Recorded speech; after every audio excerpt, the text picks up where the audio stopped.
Buenas tardes a todos. Ya soy un poco habitual de esta sala Polisson porque gracias a Elena vengo por aquí con bastante frecuencia. Así que vamos a hablar de Taku Boku y también de la gran labor que está haciendo Elena con las traducciones del japonés. Yo antes, con permiso, quiero hacer un pequeño homenaje a Antonio Cabezas. Antonio Cabezas era un amigo de Huelva que llegó a Japón como jesuita, luego se salió de jesuita, se casó con una japonesa, ya tuvo hijos y estuvo toda su vida allí en Japón y es el que a mí me metió un poco el veneno de Japón. De hecho, el primer libro que publicamos traducido fue de Taku Boku, de este mismo Taku Boku del que hoy hablará Elena, y se llamaba Un puñado de arena. Esta es una reedición del año pasado, que es uno de los libros famosos del pobre Taku Boku, que es un poeta de una vida, como tantos poetas, de una vida muy triste. De hecho, cuando un editor le contrató este libro para sacarlo, con el dinero que le mandó, pagó el entierro de su hijo, por ejemplo. En fin, y luego, en muy poco tiempo, murieron de tuberculosis él, su mujer y su madre. Solo le sobrevivió una hija, que fue un hombre con una vida muy triste.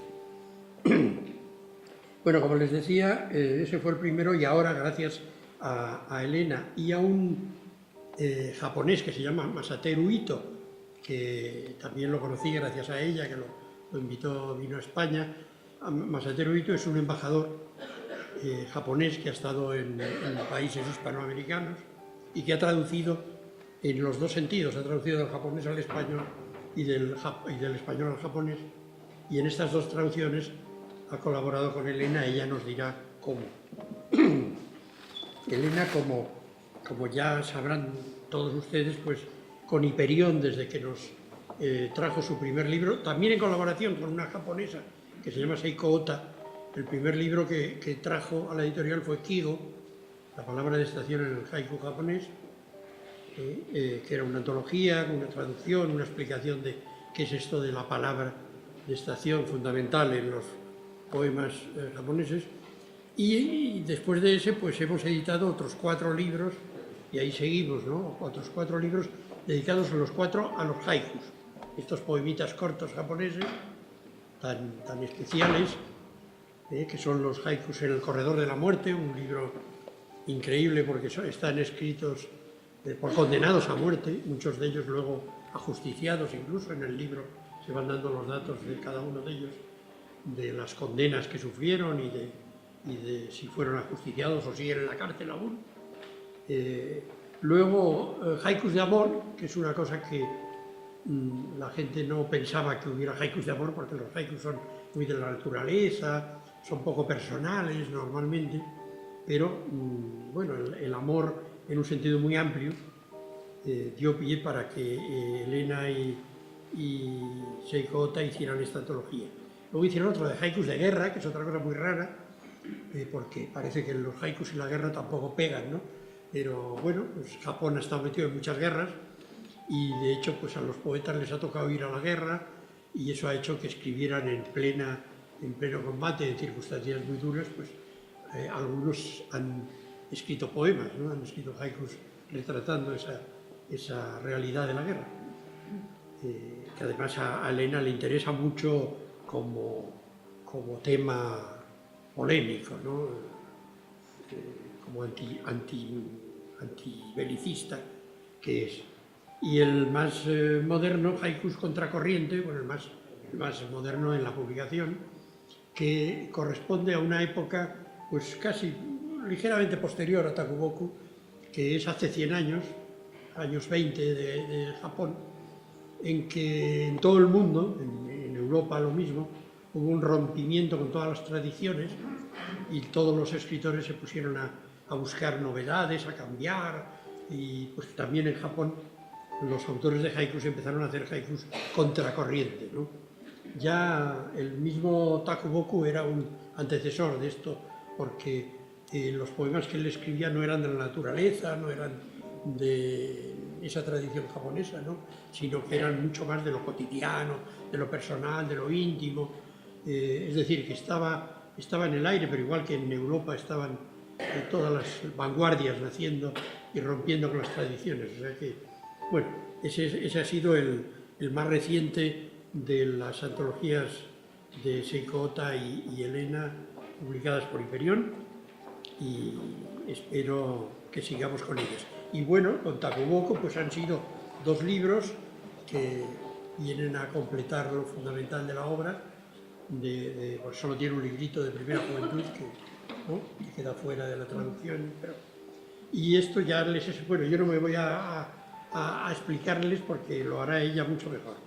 Pero esto es un libro en prosa que tiene su intríngulis, tiene su libro especialísimo, también para Japón. Y luego Tristes Juguetes es un libro de poemas. Este Takuboko escribía en realidad eran tankas, eran poemas de 5 versos, pero los escribía como en 3 líneas. Era una especie de haikus ampliados, ¿no? De hecho, tienen un aire de haikus de versos más largos, ¿no? Y también es una innovación que él hace, o sea que todo eran cambios correspondientes ya al siglo XX, ¿no? Así que yo lo mejor que puedo hacer es callarme y dejar a mis 2 compañeros de mesa que hablen con conocimiento de causa. Bueno, ya sabéis, Elena y yo somos amigas de hace muchos años y entonces he aprendido bastante del trabajo que ella lleva realizando con constancia. Dominar una lengua para ser capaz de traducirla, no únicamente las palabras, sino las esencias que conllevan las palabras, solamente nos la puede transmitir la persona que ha realizado un largo y profundo recorrido por su cultura. Son 3 décadas las que Elena suma en Japón. La literatura comparada y la traducción son los temas que ella domina y a los que entrega su tiempo. Su trabajo, Elena, podría haberse concentrado tan solo en el ámbito académico, como profesora en la universidad. Sin embargo, al sumarle el proceso de traducción y edición de autores clásicos, nos ofreces al público al menos 2 regalos.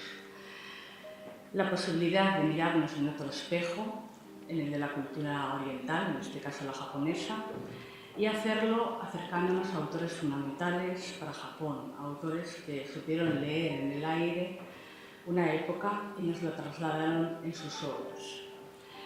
Desde hace tiempo palpamos que el mundo es uno. No en vano nos observamos de forma universal a través de las ventanas que ofrece la tecnología. Incluso viajar es tan fácil y rápido que acumulamos países visitados en nuestro haber. Sin embargo, acercarnos desde Occidente a Oriente de forma más detallada necesita otros aportes que encontramos en la lectura de autores llamados clásicos, esos que supieron trascender en el tiempo, como Takuboko. Cierto que esta tarea requiere cierto esfuerzo y el preciado tiempo, pero creo que tiene la compensación de un entendimiento más preciso de las formas en que las distintas culturas hemos interpretado el mundo que nos rodea. Y personalmente creo que mejora nuestra percepción de mundos lejanos, densificando los matices con que hay que mirar a nuestro alrededor, hoy que el mundo se condensa en titulares cortos y pantallas rápidas. Por eso creo que es muy de agradecer la labor de los traductores de las distintas culturas que nos acercan en profundidad a esos matices. Hoy, Elena, nos vas a introducir un nuevo clásico japonés. Digo un nuevo porque luego veréis que ha traducido a otros autores clásicos, además de los haiku. Y es un poeta conocido por haber modernizado los tanka. El diario en Romaji, como ha dicho Jesús, es un diario psicológico y Tristes Juguetes es un poemario póstumo. Vive poco Takuboko, de los 14 primeros años de su vida en el siglo XIX y los 12 siguientes, los 12 últimos, en el XX. Y es un momento, el de Japón de una enorme complejidad social y política. Entonces, para enmarcar al autor, a mí me gustaría, Elena, que nos explicaras un poco cuál era ese momento histórico. Bueno, muchas gracias a todos por vuestra asistencia. Gracias, Angélica, por estas palabras, por la presentación. Gracias también a Jesús por la introducción, la explicación de los libros hasta ahora publicados en Imperión. Y no sé si se oye bien.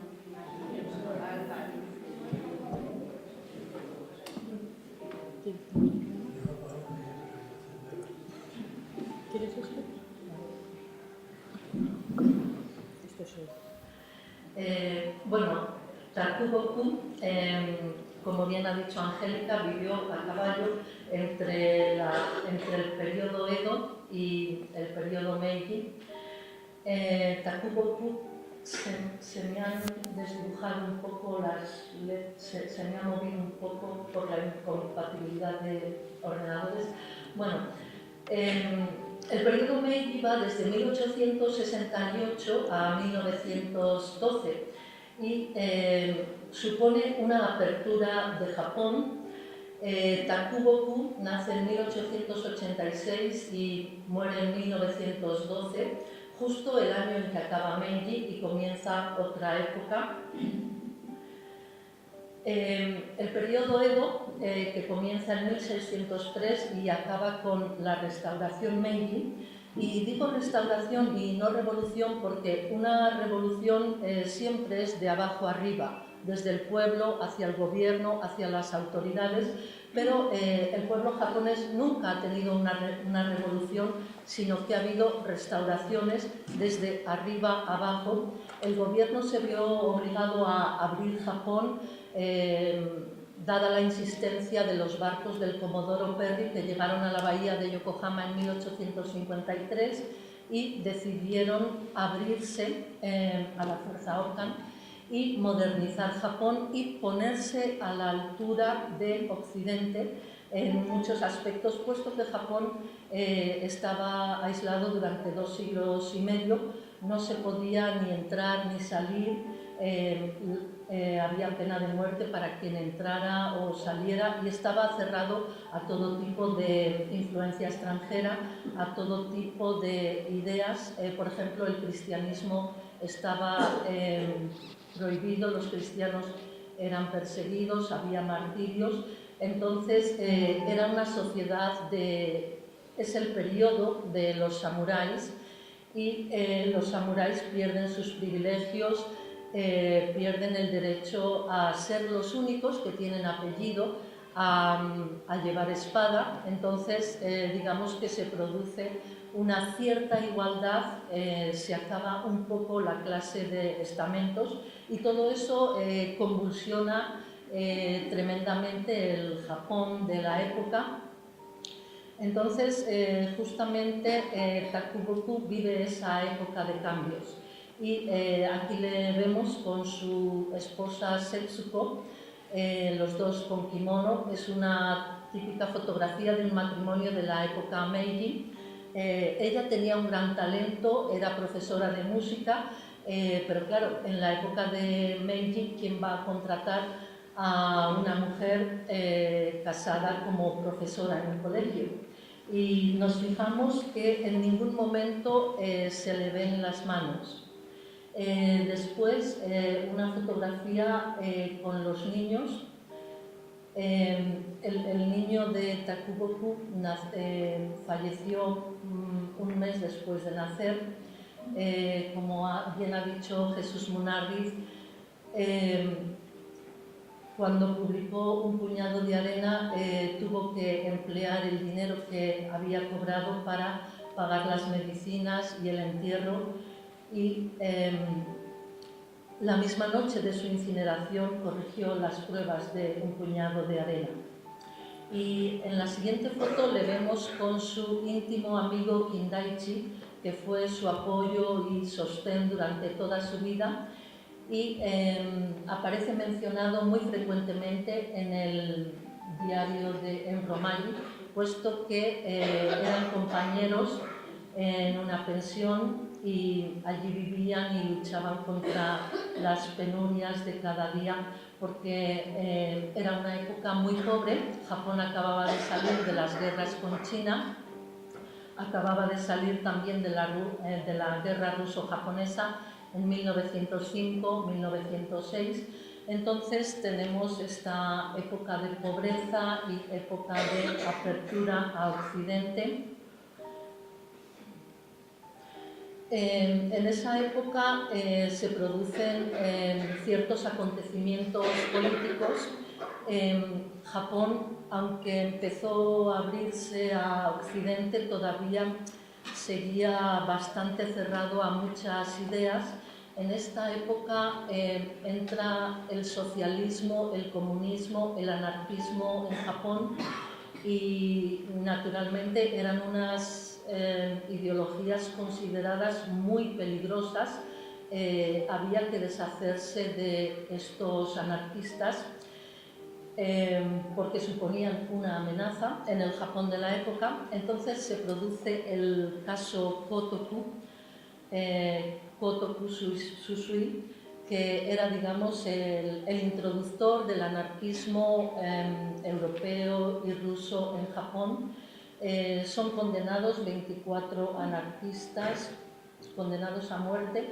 El emperador indulta a 12, conmuta la pena a cadena perpetua y 12 son ejecutados.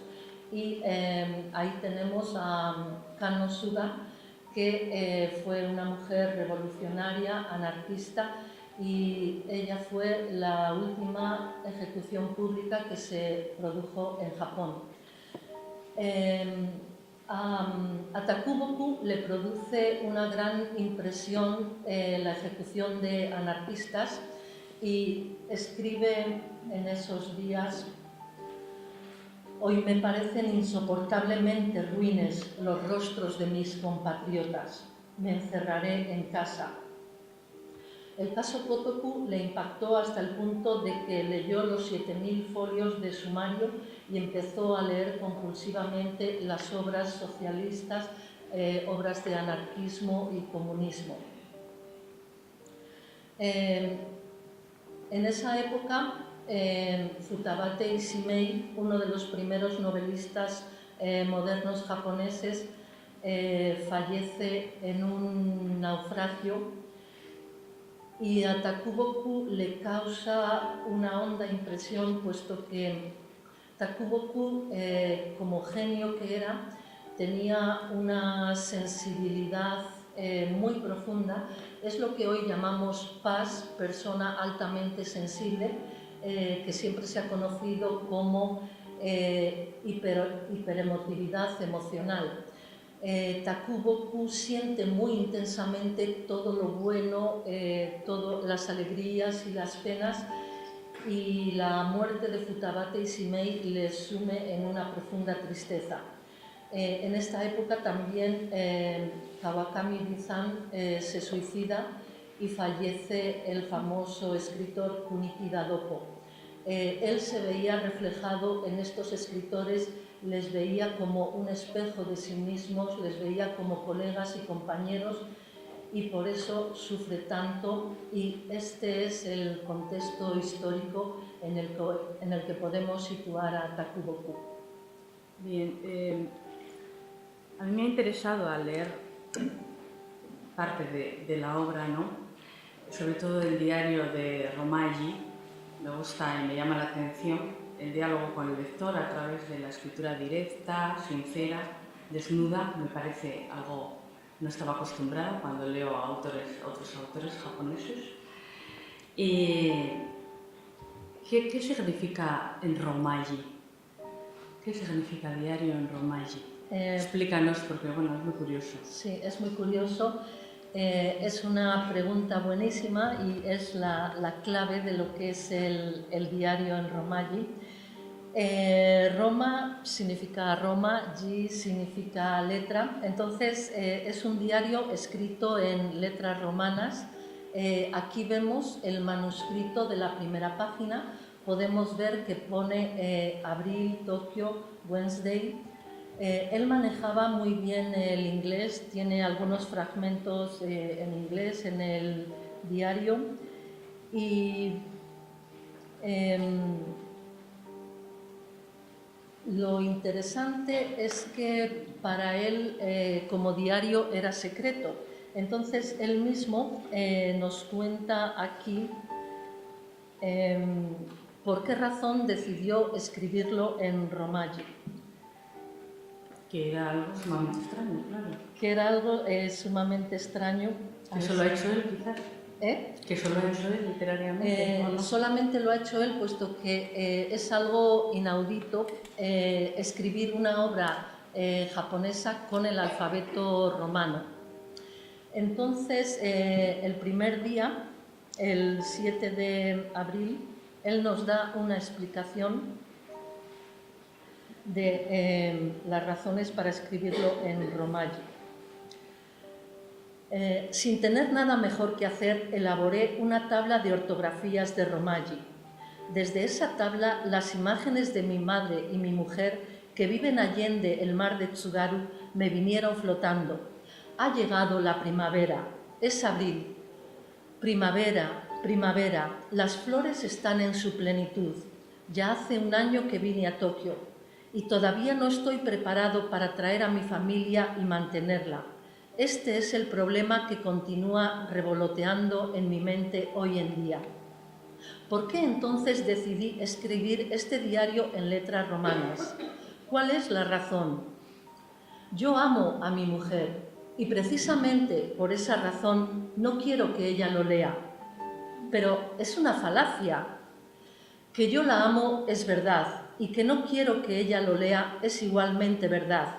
Pero estas dos afirmaciones no están necesariamente vinculadas. ¿Es que soy un cobarde? No, de ninguna manera.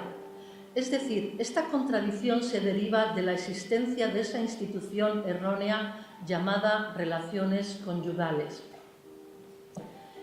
Y algo muy curioso es que en el libro en japonés, Romaji Nikki, aquí podemos ver que aparece la versión en romaji, Abril, Tokyo, Wednesday, y con las letras romanas Hareta Sora ni Susamaji Oto o Tatete.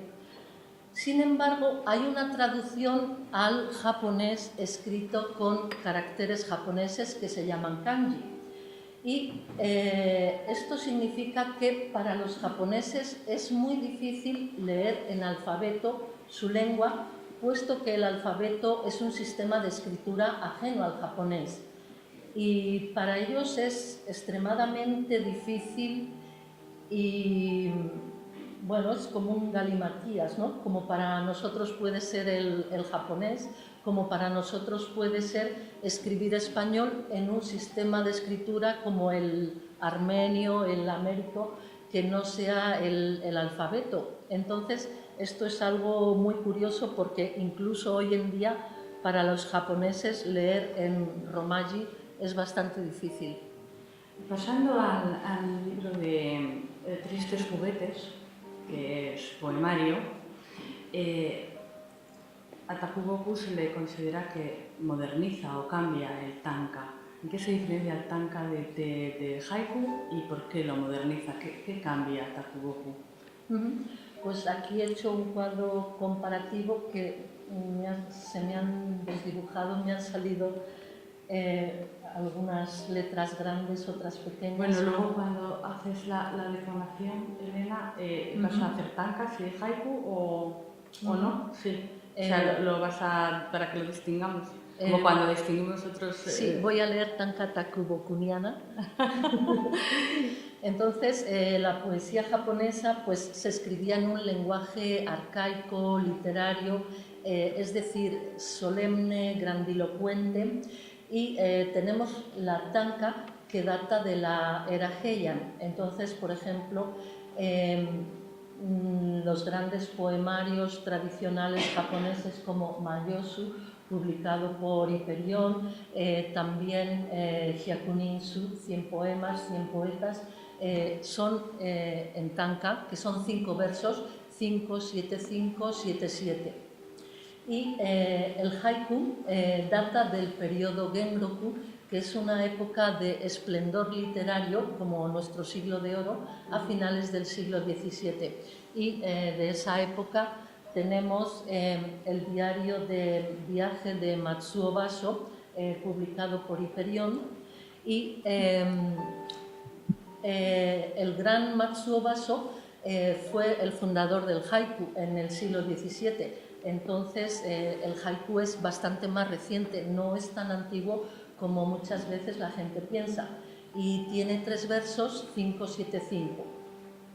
En cuanto a los temas, la tanka presenta la belleza de las estaciones del año, la tristeza por la ausencia de la persona amada.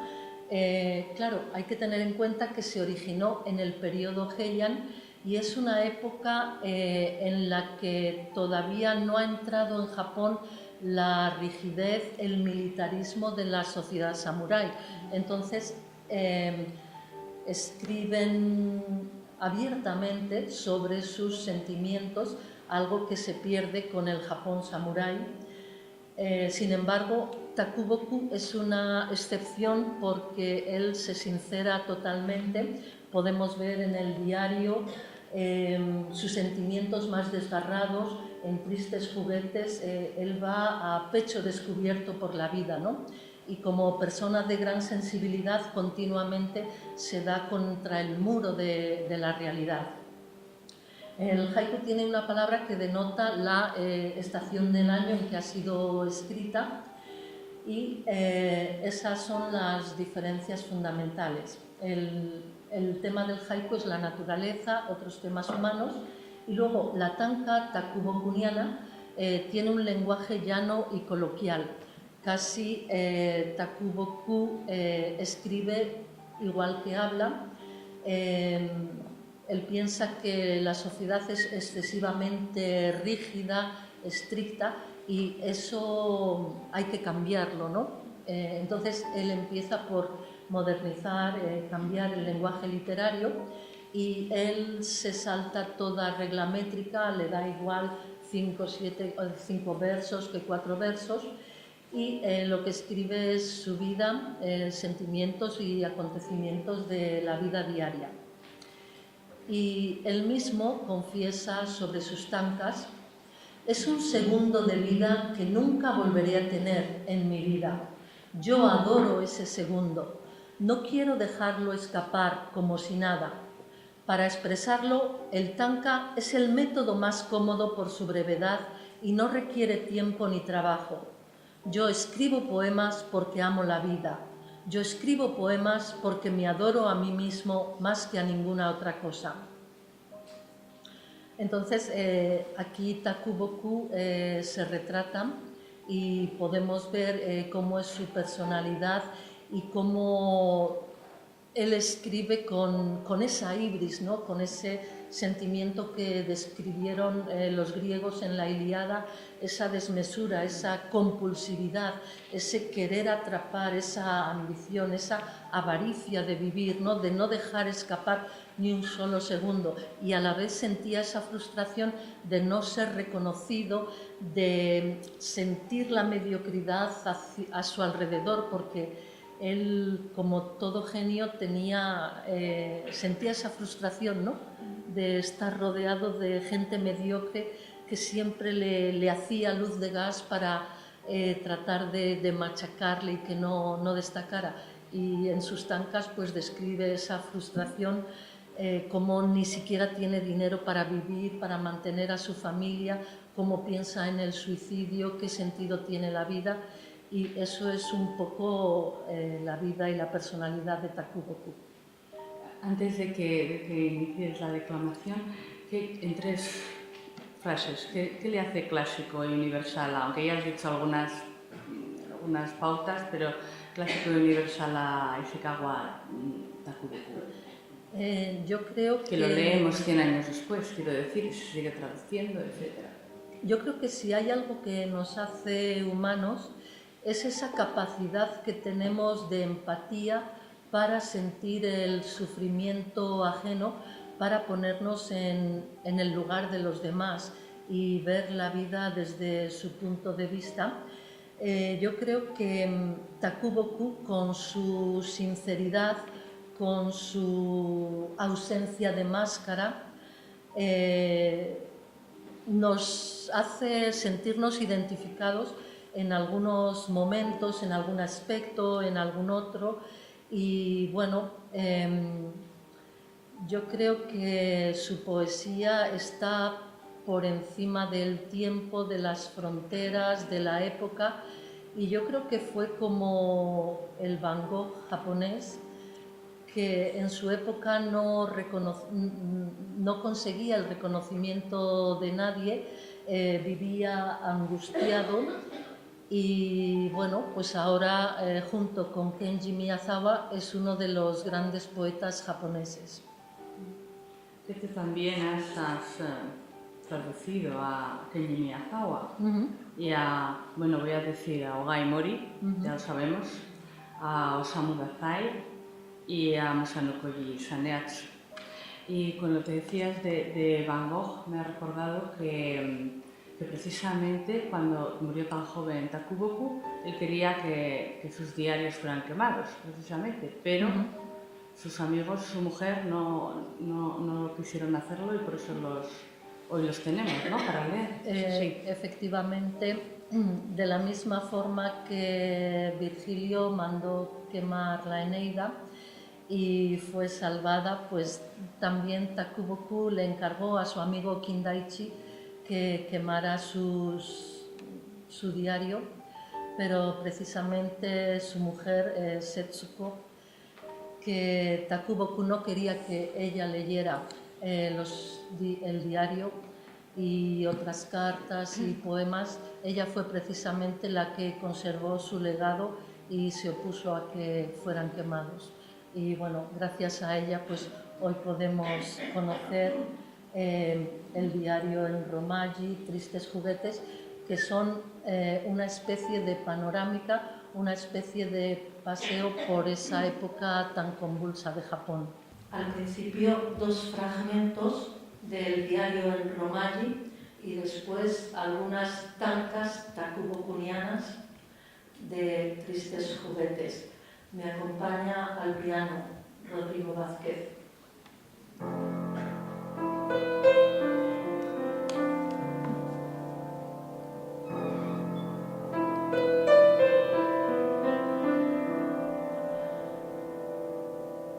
Alrededor de las 11 fui a la habitación de Kindaichi y hablamos de la muerte de Futabatei. Mi amigo dijo que no podía entender por qué a Futabatei no le gustaba la literatura, por qué no le gustaba ser llamado hombre literario. Mi pobre amigo no podía comprender el profundo anhelo y dolor de la vida. Es imposible para una persona hacerse entender plenamente a otra. En una palabra, la camaradería entre un hombre y otro es meramente superficial. Al darme cuenta de que el amigo, de quien yo había pensado que me comprendía a fondo, igual que yo a él, era finalmente incapaz de comprender la profunda angustia y el dolor de mi corazón, me sentí insoportablemente desconsolado. Estamos separados el uno del otro, cada uno a solas. Este pensamiento me dejó indescriptiblemente triste. Pude imaginar los últimos pensamientos de Futabatei.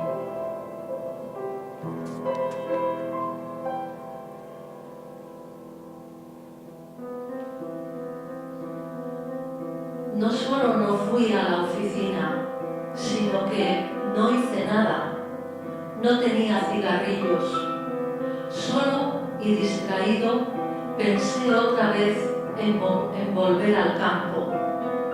Saqué algunos periódicos de mi pueblo natal para echarles un vistazo y pensé en la manera de editar una prensa local. Por la noche le hablé a Kindaichi sobre mis íntimos sentimientos. No soy apto para la vida de la ciudad, le dije, y le conté que estaba considerando seriamente regresar al campo. Mi amigo lloró por mí. El campo es el lugar donde debo morir. No soy idóneo para la violencia de la vida de la ciudad. Dedicar mi vida entera a la literatura, imposible. No es que no pudiera si lo intentara, pero es que la vida de un hombre literario es, a la larga, nada más que un vacío.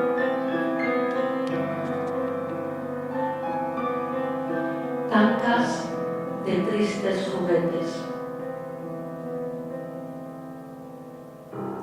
Jugueteando, cargué a mi madre a cuestas y al notar su ligereza, las lágrimas me inundaron y no pude dar ni 3 pasos. Tamaureni, jaja ose oite, sono amagni karukunie, nagite sanpo arimasu. Este yo, incapaz de actuar con otros, pienso al despertarme. Hitoto tomo ni, koto hakaru ni tekisezaru, wagasei kaku o omou mezame kana.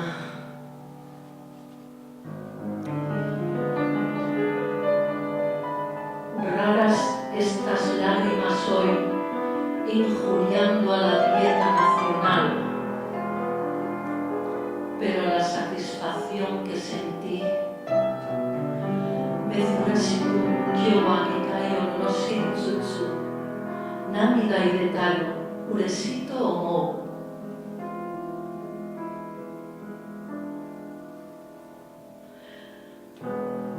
Reprendiendo mi debilidad una y otra vez, preguntándome por qué soy así de miserable, fui a pedir dinero prestado. Natsuko ka nasake naru, yowai kokoro nando mo shikari, kane kari ni yuku. Tuve ganas de reír, pero no pude. Aquel cuchillo que buscaba tanto tiempo estaba en mi mano. Warau ni mo warebare saiki nagai koto sagashita naifu o te no uchi ni ari shiri. En aquellos días mentí a menudo y mentí con facilidad.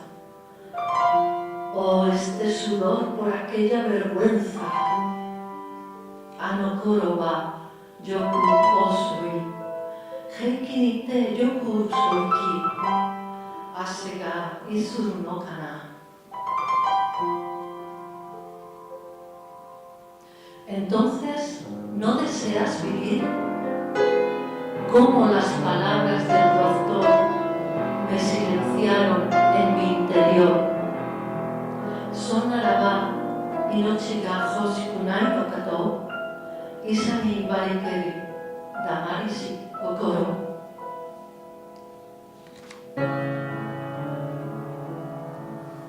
En este hospital recobré mi amor a mi mujer e hija. Recobré mi verdadero yo. Ryōin ni kite, tsuma wa yoku itsukushi mo makoto ni ware ni kaerukeru kana. Seré soldado. Muchísimos años ha causé dolor a mis padres con estas palabras. Gunjin ni naru to iidashite, chichi haha ni kuro sasetaru mukashi no ware kana.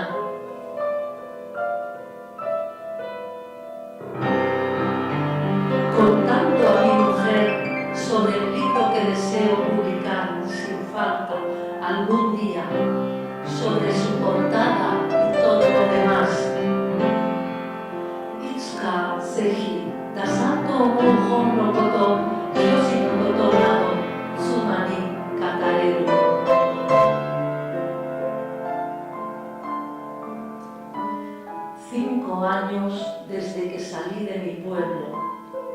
y ahora, enfermo en cama, oigo aquel cuclillo en sueños. Furusato idete itsutose yamai oite, kano kanko dorio yumeni kikeru kana.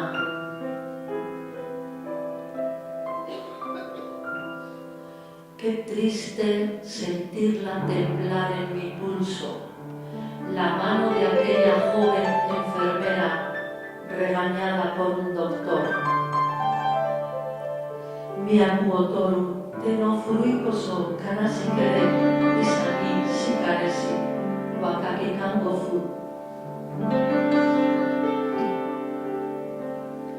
Que nunca te parezcas a tu padre, ni al padre de tu padre.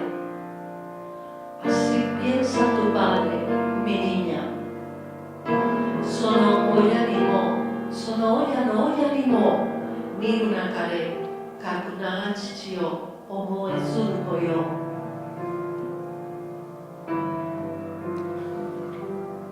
Lo que me entristece, porque también así fui yo, mi niña, reprendida o azotada, nunca lloras.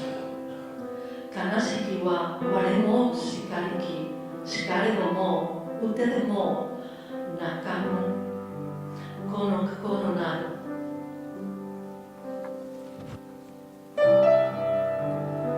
Aquel giro postal en la mañana en que se agotaron mis medicinas, o esta tristeza por la amabilidad de un amigo.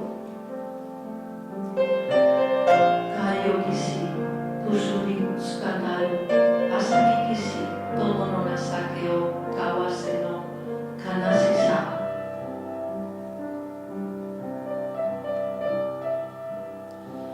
Aprendiendo palabras como trabajadores, revolución, oh mi niña de 5 años, Dodosa, Kakubeina no toyu kotoba, Kiki oboetaru, Itsutsu no kou kana.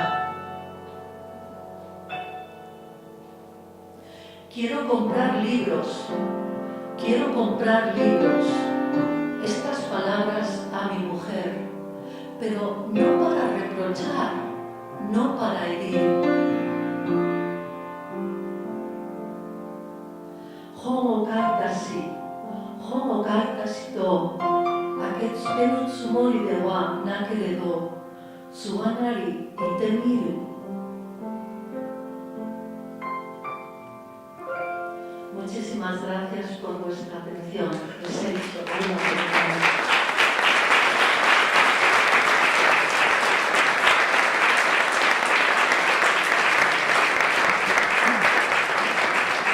Gracias, Elena, por la declamación. No sé si alguno de vosotros quiere preguntarle algo a Elena después de esta interpretación de los textos de Diario en Romaji y de Tristes juguetes de los Tanka.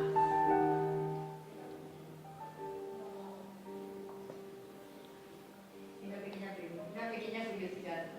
Entiendo por qué no quería que personas a las que ella amaba, se supone su mujer, por ejemplo, conocieran lo que estaba escribiendo. ¿Por qué crees que se dio esta pregunta? Bueno, el diario, como todo diario, es bastante íntimo. Cuenta secretos, cosas que... Supongo que todos tenemos secretos, cosas que ocultar que nadie quiere que sepamos. La verdad es que la vida de Takuboku fue tan dura que digamos que proviene como de un inframundo totalmente desconocidos para quienes vivimos en este mundo. O sea, todo era continuamente penalidades.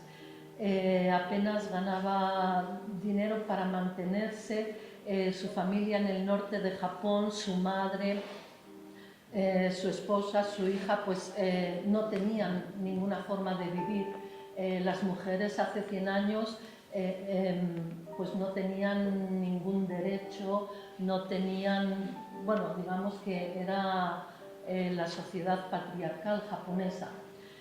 Entonces, él se veía desbordado por esa situación de varón primogénito y, bueno, pues muchas veces iba a los barrios rojos, los barrios prohibidos, que digamos que formaban parte de la sociedad japonesa, ¿no? Que ahí estaban, muchas veces se emborrachaba, tenía deseos de suicidarse, y yo realmente creo que para él suicidarse hubiera sido una gran liberación, ¿no?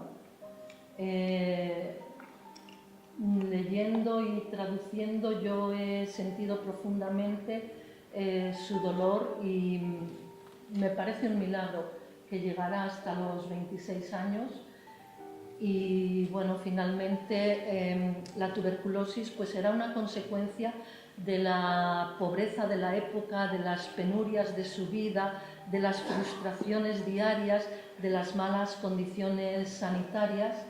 Entonces eso le causaba una frustración profunda y muchas veces pues el dinero que debía enviar a su familia se lo gastaba en los barrios de prostitución, bebiendo sake y naturalmente pues él no quería que su mujer supiera de esa vida que llevaba y de ese sufrimiento tan profundo, porque ella también como mujer que era sufría a su suegra, que era la dueña y señora de la casa, ¿no? La matriarca, y ella dirigía la educación de su hija y como mujer de la época Meiji estaba totalmente sometida no solo a la sociedad patriarcal, sino a su suegra, a las personas de mayor edad y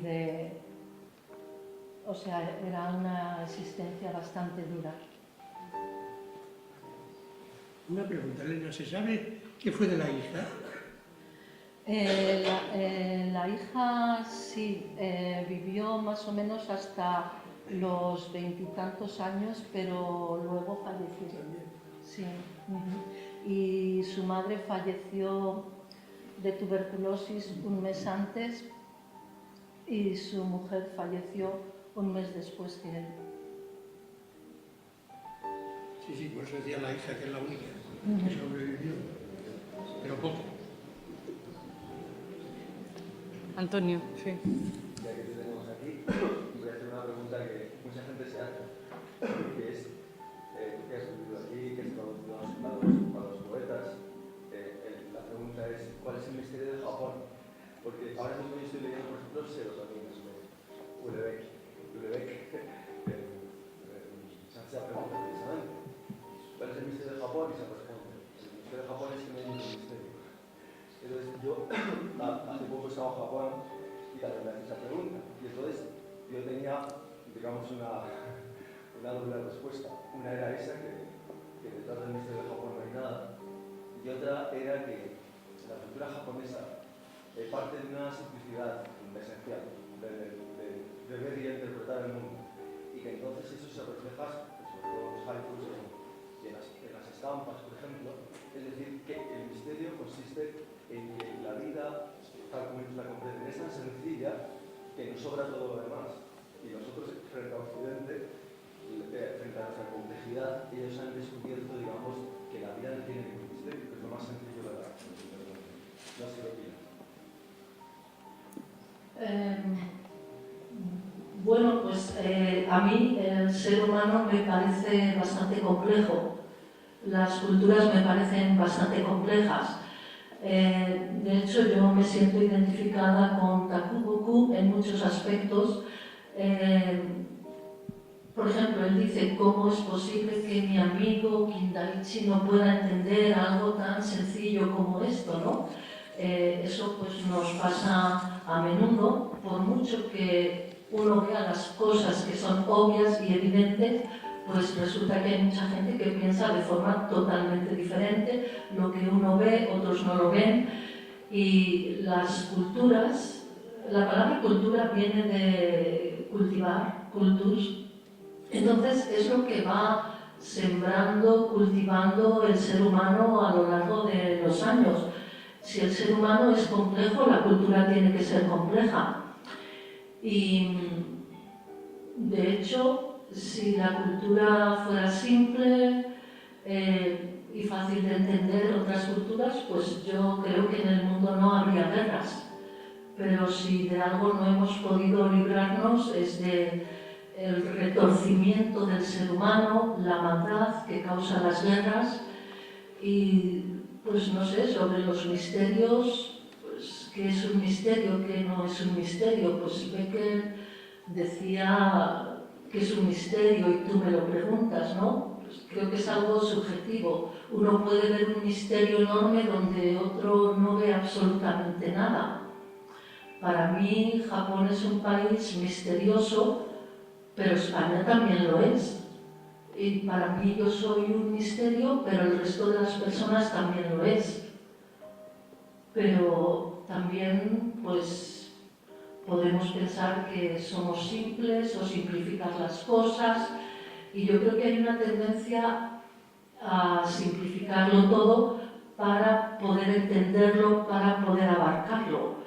Pero realmente las cosas me parece que requieren su consideración, su estudio, su investigación y para poder entenderlas en toda su complejidad, todo requiere su tiempo y su dedicación.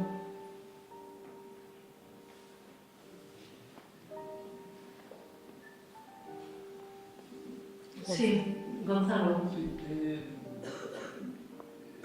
un poco al filo de la celebración del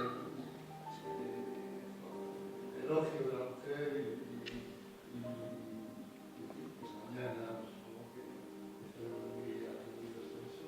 La pregunta es, ignoro completamente, por ejemplo, el papel en la literatura de la mujer japonesa y especialmente de la poesía. Así como aquí, en Occidente, especialmente en España ahora, hay un potente movimiento de poetas mujeres, no tengo ni idea, y a lo mejor tendría que hacer esta pregunta, ¿cómo es en estos momentos su perfil?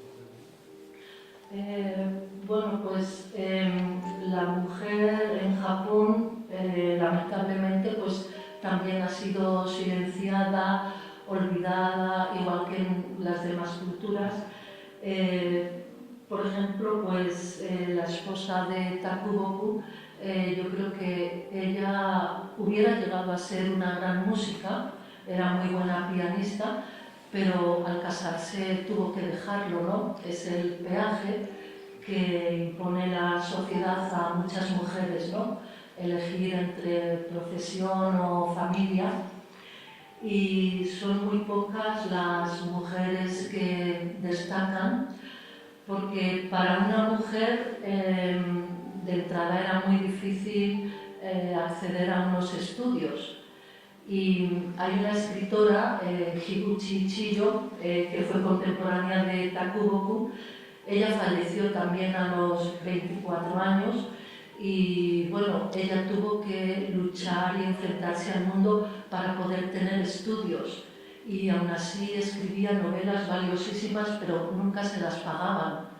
Entonces, realmente la vida de las mujeres ha sido muy dura en Japón. Y en muchos países hoy día sigue siendo.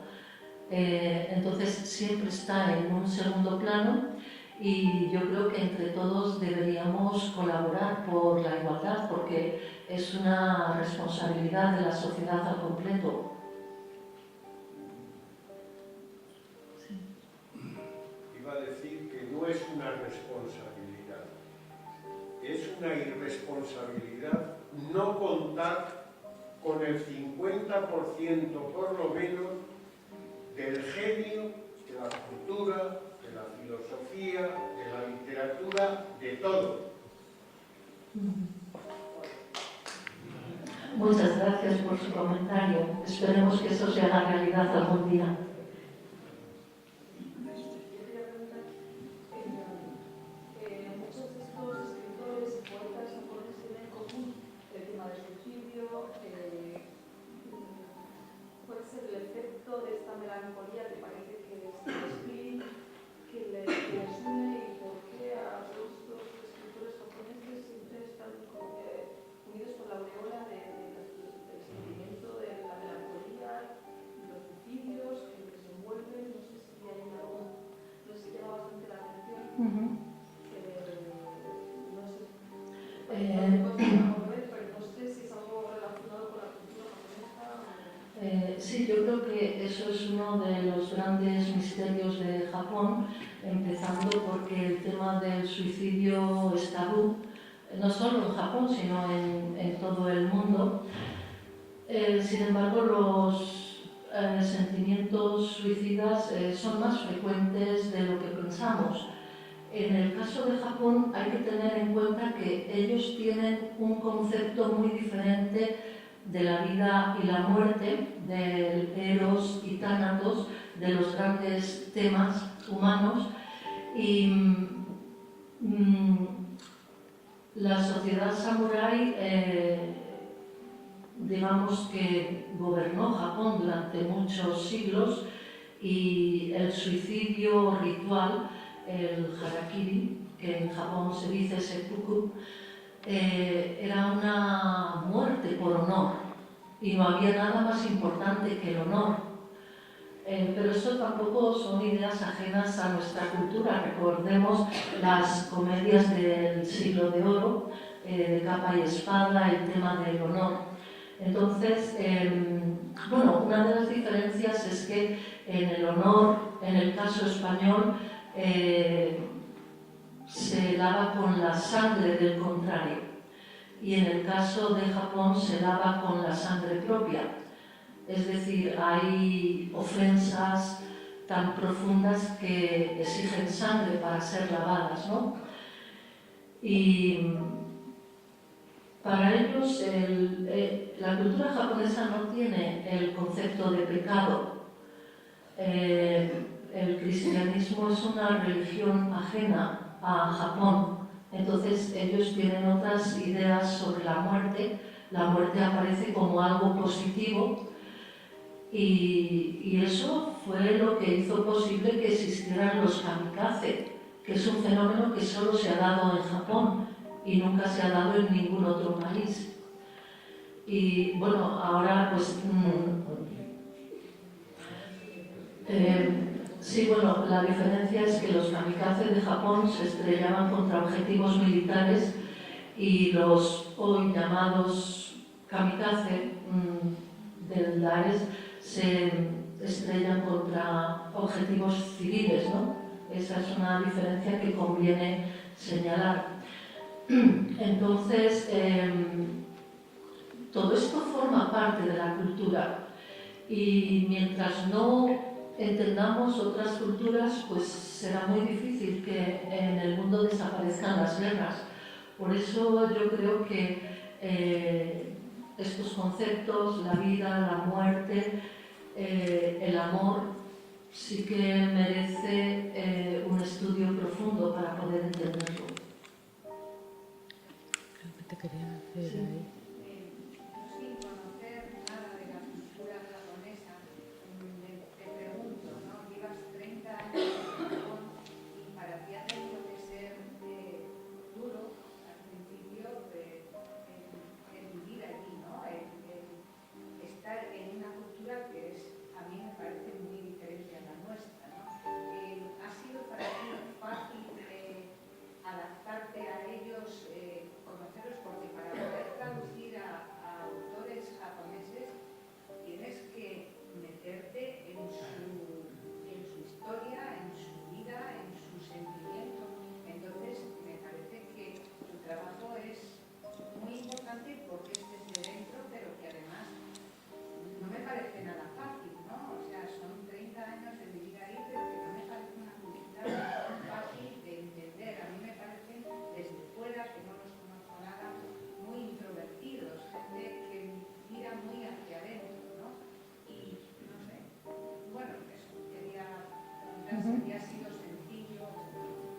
Sí, muchas gracias. Bueno, yo empecé a estudiar japonés en el año 89, llegué a Japón en el año 93 y ha pasado pues 25 años, justo la mitad de mi vida. Y yo desde el principio tenía claro que quería dedicarme a la cultura japonesa porque estaba impactada por las grandes diferencias culturales, ¿no? Era lo que más me atraía y claro, para poder entenderlo era necesario vivir allí. Y bueno, en 25 años viviendo en Japón, naturalmente me he llevado mi buena ración de frustraciones. Me he dado muchas veces contra muros infranqueables.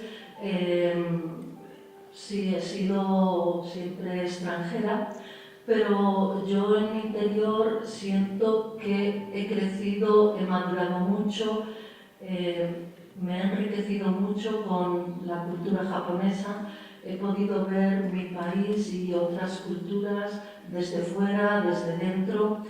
He llorado, he reído, he sentido intensamente la vida, he visto diferentes formas de solucionar los problemas, diferentes perspectivas, diferentes visiones y todo eso ha sido muy positivo y bueno, pues también yo quiero agradecer a los familiares de los escritores que he traducido, que siempre me han acogido con muchísimo cariño y verdaderamente estaban muy sorprendidos de que una española se interesara por la obra de su abuelo o su bisabuelo y eso siempre me ha ayudado mucho a comprender su obra y naturalmente cuentan intimidades, secretos, anécdotas que nunca aparecen en los libros y que a veces arrojan luz sobre la obra de un autor.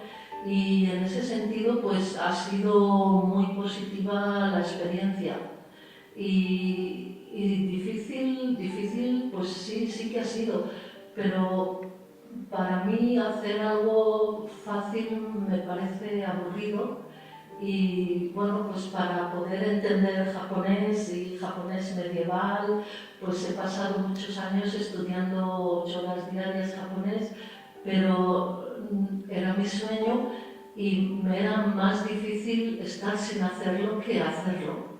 Entonces, como dice nuestro gran poeta Jesús Gutiérrez Román, lo importante no es ¿cómo es? Que a veces la verdadera frustración son los sueños que no nos atrevemos a soñar. No es que no lo consigamos, sino que no nos atrevemos a soñarlo. Entonces yo soñé, realicé mi sueño y bueno, pues doy por bien empleadas todos los lloros, todas las penalidades y sufrimientos que como también Takuboku tuvo en su día. Sí, muchas gracias por esa pregunta.